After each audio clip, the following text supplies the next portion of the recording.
सभी प्रशिक्षुओं को मैं नमस्कार। आप सभी का हमारे चैनल टीएसपी क्लासेस में एक बार फिर से बहुत बहुत स्वागत है। तो दोस्तों, आज हम इस वीडियो में बात करने वाले हैं यूपी डीएलएड अर्थात बीटीसी थर्ड सेमेस्टर के चतुर्थ प्रश्न पत्र मैथ के बारे में। मैथ में हमारा चल रहा है अनुपात। क्या चल रहा है? अनुपात और समानुपात, यही चल रहा है। तो अनुपात और समानुपात में आप केवल अभी अनुपात पढ़ रहे हैं, अभी समानुपात नहीं पढ़ाया जा रहा है। अभी केवल अनुपात का पोर्शन चल रहा है। अनुपात का थ्योरी हो चुका है और कुछ प्रश्न भी पिछले क्लास में कुछ इसके प्रश्न भी कराए गए हैं। उसके आगे के प्रश्न आज हम कराएंगे। ठीक है। तो आई थिंक आप लोग जो पिछला वाला क्लास है उसको देख लिए होंगे और आपको समझ में भी आ गया होगा। बहुत अच्छे अच्छे प्रश्न कराए गए थे। आप प्रैक्टिस करते रहिए जिससे कि दिक्कत ना हो आपको। ठीक है। तो चलिए हम लोग स्टार्ट करते हैं प्रश्न को। तो पहला प्रश्न इसका ये कह रहा है दो संख्याओं का अनुपात 7:9 है तथा उन संख्याओं का गुणनफल 252 है। दोनों संख्याओं को ज्ञात कीजिए। ये प्रश्न शायद बताया गया था कि दो संख्याओं का अनुपात दे रखा है 7:9 तथा उन संख्याओं का गुणनफल 252 है। दोनों संख्याओं को ज्ञात कीजिए। ये प्रश्न बताया गया था। आप कर भी लिए होंगे और शायद हम होमवर्क भी दिए थे क्या इसको, या फिर हम करवा दिए थे। ये करवा दिया गया था प्रश्न। होमवर्क में ये प्रश्न करवा दिया गया था। ठीक है। तो चलिए आगे अगला नेक्स्ट प्रश्न की बात कर लेते हैं। कह रहा है कि यदि दो संख्याओं का अनुपात 19:21 है और उनका अंतर 14 है तो संख्याएं ज्ञात कीजिए। यानी दो संख्याओं का अनुपात दे रखा है 19:21 और उनका अंतर 14 दिया है, तो संख्याएं पूछ रहा है। तो ऐसे सवालों को आप क्या करेंगे, पहले जो अनुपात दिया है उसको मान लीजिए कि दो संख्याओं का अनुपात 19:21 है। तो मान लीजिए कि माना माना पहली संख्या पहली संख्या बराबर कितना हो जाएगा 19x। दूसरी संख्या बराबर क्या हो जाएगा? दूसरी संख्या बराबर 21x हो जाएगा। ठीक है।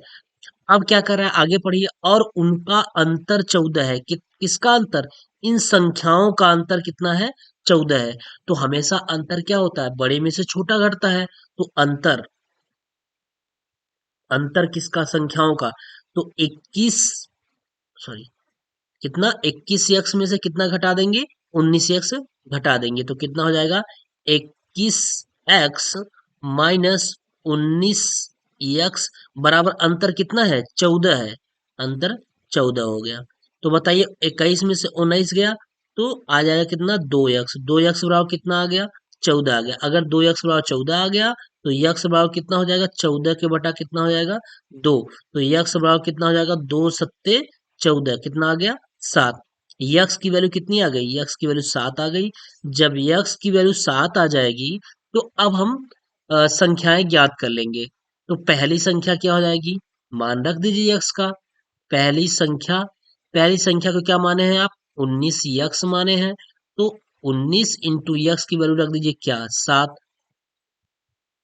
जब 19 यक्स में रखेंगे तो 19 सत्ते कितना होता है? 133। कितना हो जाएगा? 133। ठीक है। टेबल आपको याद रहेगा, जल्दी हो जाएगा। नहीं तो 7 9 63 का 3 हाथ लगा 6, 7 1 का 7 6 13। पहली संख्या कितना हो गया? 133 हो गया। अब दूसरी संख्या यहाँ निकाल दीजिए। तो दूसरी संख्या बराबर क्या हो जाएगा?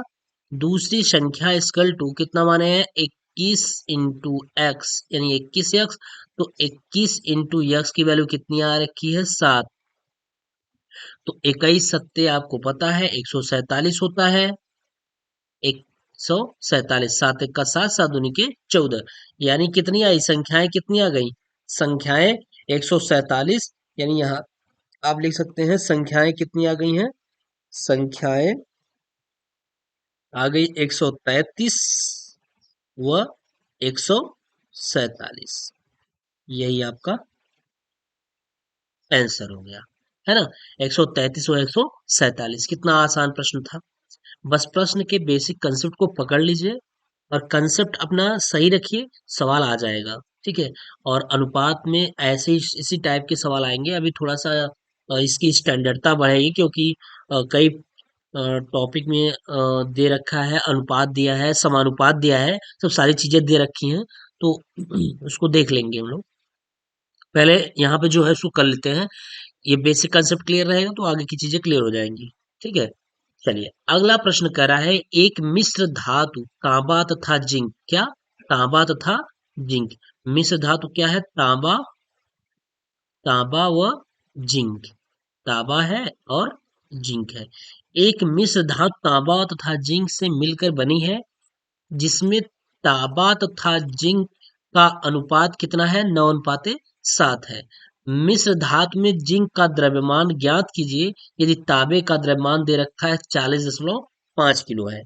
तो मुझे सबसे पहले ये बताइए, तांबा तथा जिंक से मिलकर बना है, इसमें तांबा तथा जिंक का अनुपात, तांबा तथा जिंक का अनुपात क्या दे रखा है? तांबा, तांबा व जिंक का अनुपात, जिंक, तांबा व जिंक का अनुपात कितना दे रखा है? तांबा जिंक का अनुपात 9:7 दे रखा है। अब ये तांबा व जिंक का अनुपात 9:7 दे रखा है। मिश्र धातु में जिंक का द्रव्यमान ज्ञात कीजिए, तांबे का द्रव्यमान दे रखा है। तो यानी आप यहां से ये दिखा दीजिए इस तरीके से कि तांबा का अनुपात, तांबा का अनुपात बटा जिंक का अनुपात, ये तांबा बटा, ऐसे लिखिए, तांबा बटा जिंक बराबर किसका? तांबा का द्रव्यमान, तांबा का द्रव्यमान और बटा कितना? जिंक का द्रव्यमान, जिंक का द्रव्यमान, तांबा का द्रव्यमान बटा जिंक का द्रव्यमान। अब तांबा और जिंक का अनुपात कितना दे रखा है? 9:7 बराबर, तांबे का द्रव्यमान दे रखा है, तांबे का द्रव्यमान 40.5 बटा जिंक का द्रव्यमान कितना है? जिंक का द्रव्यमान पूछ रहा है, तो मान लीजिए कि यहाँ जिंक का द्रव्यमान कितना है? यक्स है। यहाँ पे आप मान लेते कि माना, माना, माना जिंक का द्रव्यमान, जिंक का द्रव्यमान बराबर यक्स है। ठीक है।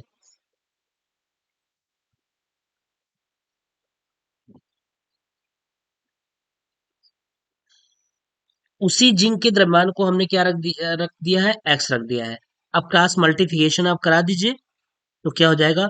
9 का जब एक्स में मल्टीप्लाई होगा तो 9x हो जाएगा, और बराबर कितना हो जाएगा? 7 × 40.5 हो जाएगा। तो यहाँ से x की वैल्यू निकाल दीजिएगा, तो 7 × 40.5 और बटा कितना हो जाएगा? 9 हो जाएगा। ये 40 है। ठीक है। तो काट दीजिए। और 7 × 9 × 36, 9 × 5 = 45, 9 × 4 = 36, 9 × 4 = 36 हो गया। ये 9 × 4 = 36 बचा कितना? 4, 9 × 5 = 45, कितना हो गया? 4.5। कितना आ गया? 4.5। अब गुणा कर दी इसमें, 7 × 5 = 35 का 5 हाथ लगा 3, 7 × 4 = 28, 28 और 3 एक, 28 2 30 1 31, कितना आ गया? 31.5 क्या आ गया? किलोग्राम, यानी केजी। कितना आ गया? 31.5 केजी। ठीक है। यही आएगा 31.5 केजी। क्या? जिंक का द्रव्यमान। यहाँ आप लिख लीजिएगा कि जिंक का द्रव्यमान बराबर हो जाएगा, द्रव्यमान बराबर 31.5 केजी, किलोग्राम। ठीक है। ये हुआ जिंक का द्रव्यमान। बिल्कुल सिंपल बेस में बिल्कुल आसान तरीके से आपको बताया गया है कि सबसे आप पहले आप क्या मान लीजिएगा, माना जिंक का द्रव्यमान x मान लीजिएगा, और तांबा और जिंक का अनुपात दे रखा है 9:7, तो आप लिख दीजिएगा तांबा का अनुपात बटा जिंक का अनुपात बराबर तांबा का द्रव्यमान बटा जिंक का द्रव्यमान। तो तांबा और जिंक का अनुपात दे रखा है 9:7, और तांबे का द्रव्यमान दे रखा है कितना, 40.5, और जिंक का द्रव्यमान पूछ रहा है, तो जिंक का द्रव्यमान हमने क्या माना है, यक्स माना है, यक्स रख दिए, क्रॉस मल्टीप्लिकेशन करा दिए, 9x बराबर हो गया 40.5 इंटू 7 हो गया, तो यक्स की वैल्यू निकालेंगे तो 31.5 केजी आ जाएगा जिंक का द्रव्यमान। ठीक है, चलिए अगला कह रहा है प्रश्न, कोई धन दीपक व राहुल में 3:8 के अनुपात में विभाजित किया गया है। यदि राहुल का हिस्सा 176 रुपया है तो कुल धन ज्ञात कीजिए। कुल धन क्या पूछ रहा है, कुल धन बताइए, पूछ रहा है कुल धन कितना होगा, यही पूछ रहा है। मुझे ये बताइए, अगर राहुल का हिस्सा 176 है, ठीक है, और दीपक का हिस्सा नहीं पता है, तो अगर हम दीपक का हिस्सा निकाल लें तो कुल धन तो पता हो जाएगा, क्योंकि दीपक का हिस्सा और राहुल का हिस्सा दोनों को जोड़ देंगे तो कुल धन तो पता हो जाएगा। यानी आप यहाँ पे दीपक का हिस्सा भी निकालना होगा आपको। दीपक का हिस्सा, दीपक का हिस्सा जब निकालेंगे, इसको भी निकाल लेंगे है, तो चलिए देखिए निकाल लेते हैं हम लोग यहाँ पे। कोई धन दीपक और राहुल में 3:8 के अनुपात में विभाजित किया गया है। राहुल का हिस्सा 176 है, तो कुल धन याद कीजिए। तो दीपक का हिस्सा मान लीजिए, दीपक का हिस्सा कितना है, दीपक का हिस्सा यक्स है। क्या मान लेते हैं, दीपक का हिस्सा यक्स है। तो दीपक और राहुल का अनुपात, यानी दीपक, दीपक बटा राहुल, धन का अनुपात बराबर क्या, राहुल का हिस्सा यानी दीपक का हिस्सा, पहले लिख लीजिए दीपक का हिस्सा, दीपक का हिस्सा बटा कितना, राहुल का हिस्सा, राहुल का हिस्सा। ठीक है, दीपक बटा राहुल का अनुपात, जो धन का अनुपात दे रखा है वो, और बराबर दीपक का जितना हिस्सा है वो, और बटा राहुल का जितना हिस्सा है वो, बटा कर दिए, तो दीपक और राहुल का हिस्सा कितना हो जाएगा, 3:8 बराबर, दीपक का हिस्सा नहीं पता है, दीपक का हिस्सा को हम माने हैं यक्स, और बटा कितना हो जाएगा, राहुल का हिस्सा कितना दिया, 176 रुपया। ठीक है, ये तो क्रॉस मल्टीप्लिकेशन करा दीजिए, तो हो जाएगा 8x बराबर 176 इंटू 3, x बराबर कितना हो गया, 176 प्लस 176 इंटू 3 बटा कितना 8, काट दीजिए, 8 दूनी 16, ये काटेंगे 8 दूनी 16, और बचा एक, 8 दूनी 16, यानी कितना आएगा 22 इंटू 3 हो गया, तो कितना आ जाएगा, 22 3 या 66, कितना आ गया 66, किसका हिस्सा आ गया, ये हिस्सा आ गया दीपक का हिस्सा, तो दीपक का हिस्सा बराबर 66 रुपया, हाँ 66 रुपया आ गया, 66 रुपया आ गया। अब पूछ रहा है कुल धन बताइए, यानी कुल धन कितना होगा, तो कुल धन बराबर हो जाएगा कितना, दीपक का हिस्सा, दीपक का हिस्सा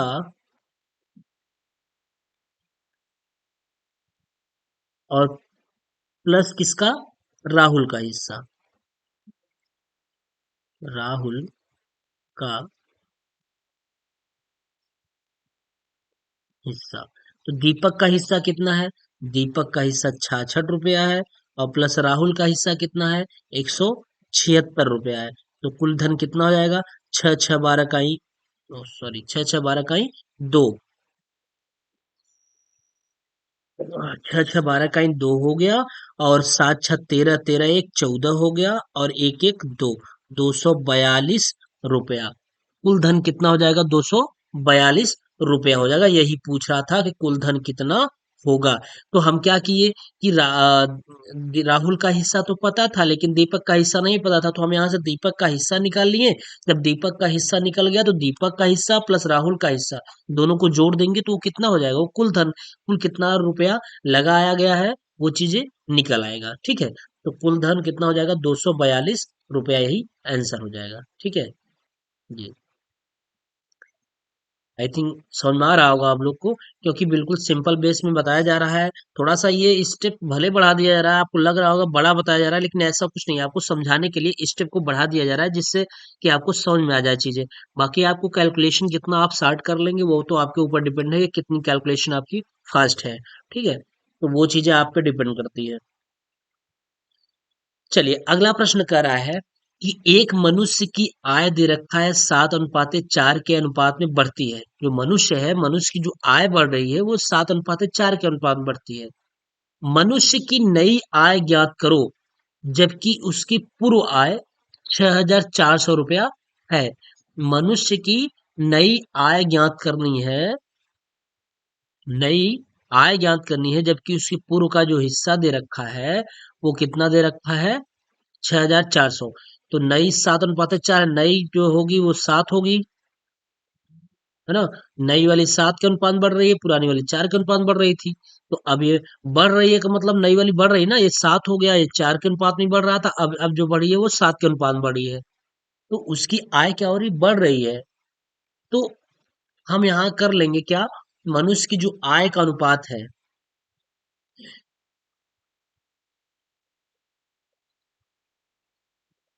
मनुष्य की आय का अनुपात कितना दे रखा है, मनुष्य की आय का अनुपात, यहाँ आप लिख लेंगे मनुष्य की आय का अनुपात बराबर लिख लीजिएगा क्या, मनुष्य की नई आय व मनुष्य की पुरानी आय का अनुपात।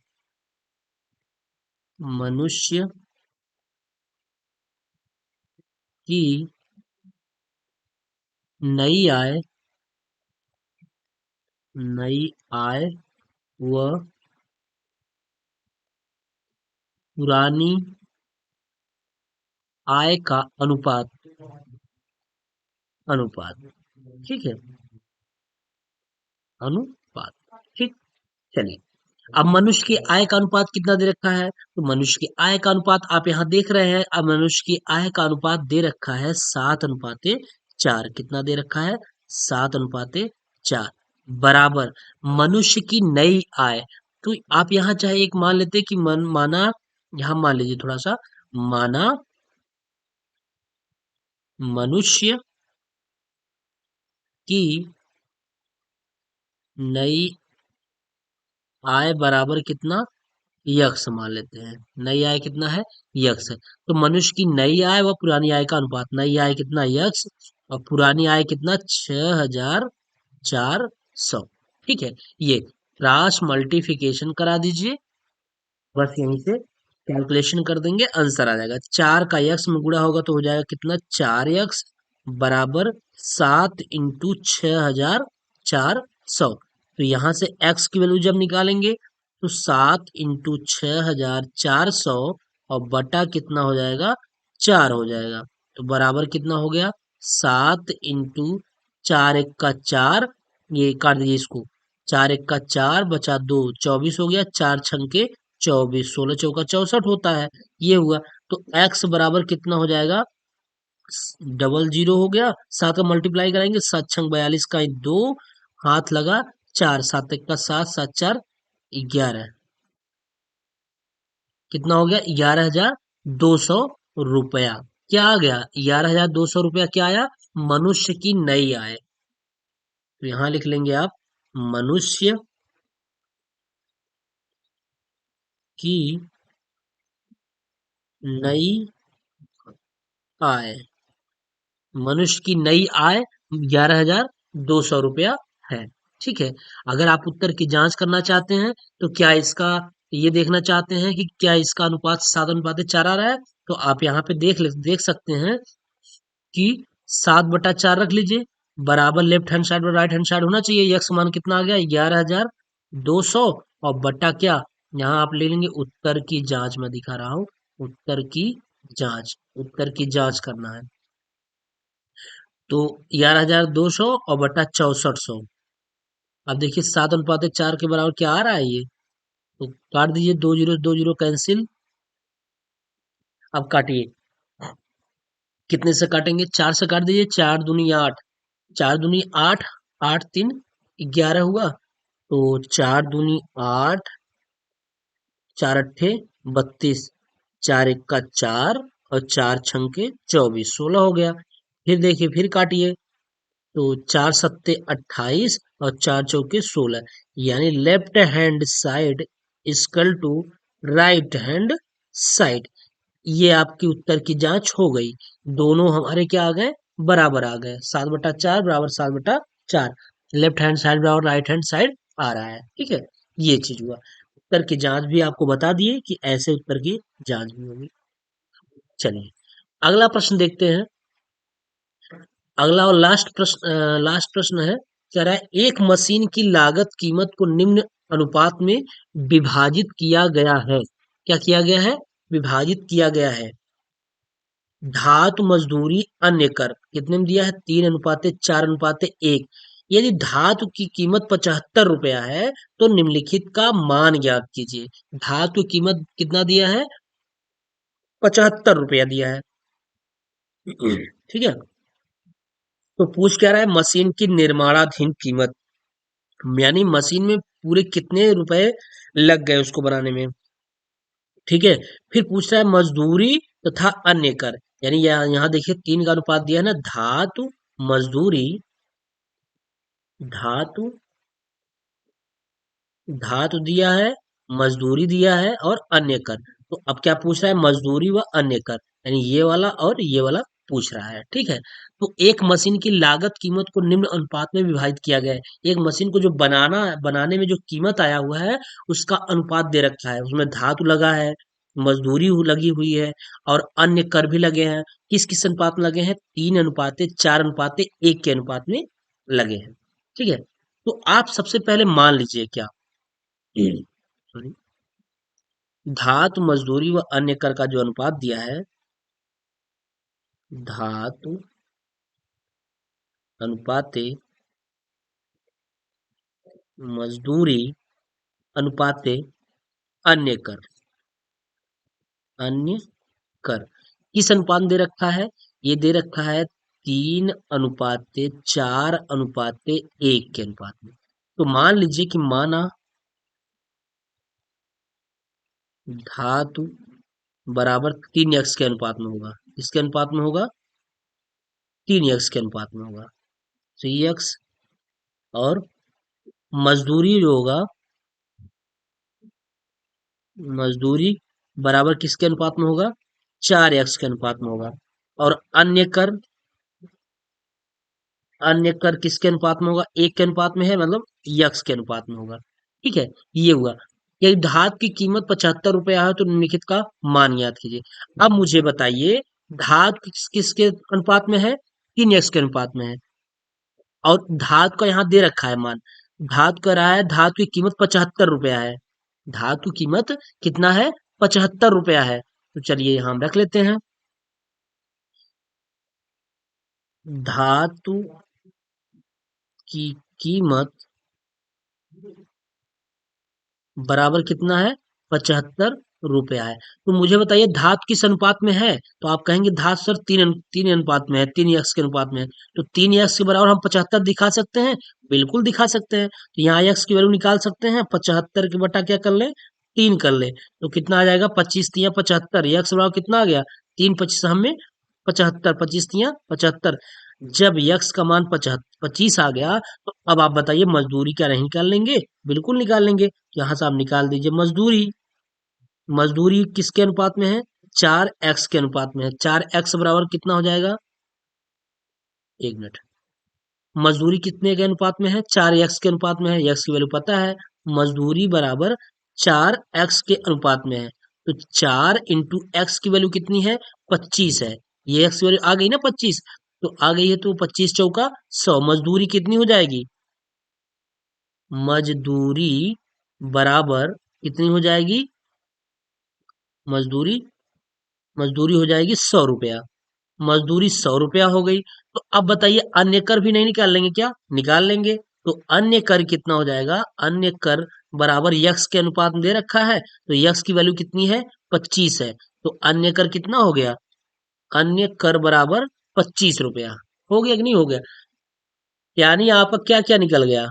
आपका निकल गया मजदूरी तथा अन्य कर निकल गया, ये वाला बी वाले सवाल निकल गए। मजदूरी और अन्य कर, यानी बी वाला सवाल, मजदूरी कितना आ गया? मजदूरी 100 रुपया आ गया, एक आंसर ये हो गया आपका। और अन्य कर कितना आ गया? 25 रुपया, एक आंसर ये हो गया। अब आपका ए वाला निकालना है। कौन सा? ए वाला निकालना है। ये बी वाला निकल गया, ऑटोमेटिक बी वाला निकल गया है। अब ए वाला क्या निकालना है? मशीन की निर्माणाधीन कीमत। देखिए, मशीन की निर्माणाधीन कीमत में क्या होगा? सब कुछ लग जाएगा।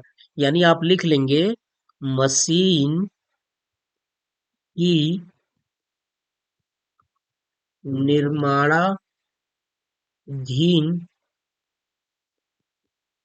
कीमत बराबर क्या हो जाएगा? जुड़ जाएगा सब।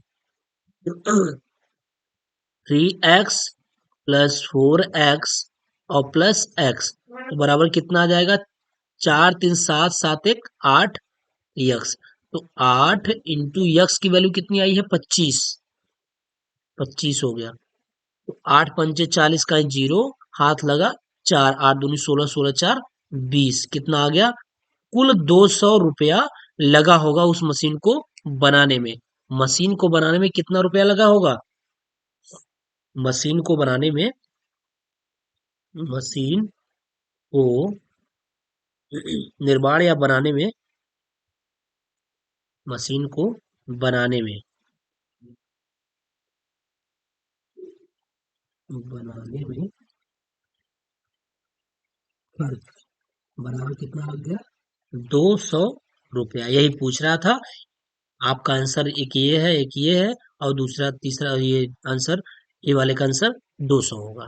ठीक है, यही हुआ। तो कितना सिंपल है, बस सवाल के लॉजिक को पकड़ना है, बाकी चीजें आसान हो जाएंगी। ठीक, ये चीजें हैं। ठीक है, तो ये हो गया। तो ये आपका लास्ट प्रश्न था। तो एक प्रश्न मैं और भी आपको देता हूँ, जो कि काफी अच्छा प्रश्न है, काफी बढ़िया प्रश्न है। उसको मैं यहाँ पे लिख रहा हूँ, आप इसको हल करिए। देखिए, सवाल ये है, प्रश्न ये है। देखिए, प्रश्न ब्लू कर लेते हैं इसको। दिया है प्रश्न, दो संख्याओं का, दो संख्याओं का अनुपात, अनुपात 11:6 है। यदि उन संख्याओं के बीच, यदि उन संख्याओं के बीच अंतर 7:5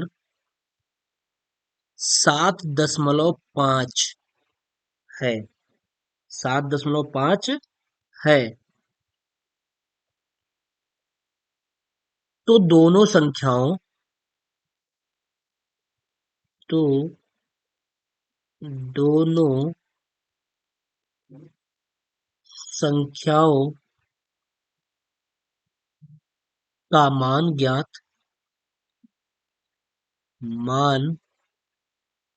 ज्ञात करो। ठीक है, यही सवाल है। दो संख्याओं का अनुपात दे रखा है 11:6 है। यदि उन संख्याओं के बीच अंतर 7.5 है, तो दोनों संख्याओं का मान ज्ञात कीजिए। तो बताइए कैसे लगेगा? बताइए कैसे लग जाएगा ये? वैल्यू दे रखा है, दो संख्याओं का अनुपात दिया है 11:6 है, उन संख्याओं के बीच का जो अंतर दिया है वो 7.5 दे रखा है, अंतर 7.5 दे रखा है। जब अंतर 7.5 दे रखा है तो पूछ रहा है संख्याओं का मान कितना होगा। तो देखिए ऐसे सवालों को आप लगाने के लिए कैसे करेंगे, मान लेंगे, माना, माना पहली संख्या बराबर कितना, 11x, और दूसरी संख्या बराबर कितना, 6x। यदि उन संख्याओं के बीच का अंतर, अब ही दोनों संख्याओं के बीच का अंतर किसका अंतर, 11x माइनस 6x का अंतर कितना दिया है, 7.5। यही सवाल कह रहा है ना, प्रश्न के अनुसार क्या कह रहा है, प्रश्न अनुसार आपका क्या कह रहा है, यही कह रहा है जो दोनों संख्याएं आप माने हैं उनका जो अंतर है वो 7.5 है, तो दोनों संख्याओं का मान ज्ञात कीजिए। अब 11 में से 6 गया कितना, 5, कितना आएगा, 5x, 5x इक्वल टू 7.5, तो x इक्वल टू 7.5 अपॉन 5, तो x इक्वल टू कितना हो जाएगा, 5 एक का 5 और 5 हम 25, 15 25 75 होता है, तो x की वैल्यू कितना आ गई, 1.5। अब संख्याओं का मान ज्ञात कर लीजिए, तो आप लिख लीजिए पहली संख्या कितनी होगी, पहली संख्या बराबर क्या माने हैं आप, 11x माने हैं, तो 11 इंटू एक्स की वैल्यू कितनी, 1.5। ठीक है, तो 11 पचे 55, का 5, और 11 का 11, 11 11 5 16, एक अंक पे दशमलव, 16.5 होगा। एक पहली संख्या 16.5, और दूसरी संख्या कितनी होगी, दूसरी संख्या बराबर कितनी हो जाएगी, 6x माने हैं, तो 6 इंटू 1.5, 15 छक्का 90 होता है, एक अंक पे दशमलव लग जाता है। दूसरी संख्या ये हो गई, और पहली संख्या क्या हो गई, ये हो गई। ठीक है, तो पहली संख्या 16.5 और दूसरी संख्या कितना, 9 हो गई। यही प्रश्न पूछा था, दोनों संख्याओं का मान ज्ञात कीजिए। ठीक है, तो दोस्तों आई थिंक समझ में आया होगा आपको, और आ भी रहा होगा, क्योंकि पिछली क्लास जो बताया गया है उसको आप पढ़े होंगे, तो आपको लगा होगा कि सवालें समझ में आ रही हैं। तो प्लीज अगर समझ में आए तो एक कमेंट कर दिया करिए, और वीडियो देखने के बाद प्लीज लाइक तो अवश्य कर दिया करिए, एक लाइक ही तो आपको करना है। आपके साथ बहुत मेहनत किया जाता है, सारी चीजें फ्री ऑफ कॉस्ट दी जाती हैं। उसके बाद आपको नोट्स भी प्रोवाइड कराया जाता है। आप हमारे टेलीग्राम से अवश्य जुड़िए, टीएसपी के टेलीग्राम से, टीएसपी के टेलीग्राम से अवश्य जुड़ जाइए। जब टीएसपी के टेलीग्राम से आप जुड़ेंगे तो वहां पे क्या होगा, चीजें आपको नोट्स वगैरह वहां पे मिल जाएंगी। जो नोट्स होता है, नोट्स होता है ये टेलीग्राम पे ही सेंड किया जाता है, तो आप टेलीग्राम से जुड़े रहेंगे तो जो चीजें यहाँ पढ़ाई जाती है उसके बाद उसका नोट्स टेलीग्राम पे प्रोवाइड करा दिया जाता है। ठीक है, तो अगर आप हमारे चैनल में नए होंगे तो प्लीज हमारे चैनल को सब्सक्राइब कर लीजिएगा, और अपने भाइयों के पास, अपने दोस्तों के पास इस चीज को अवश्य शेयर करिए, हमारी क्लास के लिंक को अवश्य शेयर करिए, जिससे कि ज्यादा से ज्यादा लोग हम लोगों से जुड़ सके, और आप लोग एक अच्छा फीडबैक दे सकें, एक अच्छा आप लोग कमेंट करिए, जो भी होगा, जो भी लग रहा होगा आपको कि ये चीजें हमको होनी चाहिए, या हमारे थ्रू अभी ये चीजें हमें नहीं है, ये क्लासेस हमको प्रोवाइड कराई जानी चाहिए, तो ये सब सारी चीजें आप बताएंगे तो यहाँ से चीजें अवश्य देखी जाएगी, और आपकी उस प्रॉब्लम को दूर किया जाएगा। ठीक है, तो प्लीज आप ज्यादा से ज्यादा शेयर करें, और कमेंट करके बताएं कि कैसा लगा क्लास ये। ठीक है, तो चलिए ठीक है, फिर नेक्स्ट क्लास में मिलते हैं अगले नेक्स्ट वीडियो के साथ।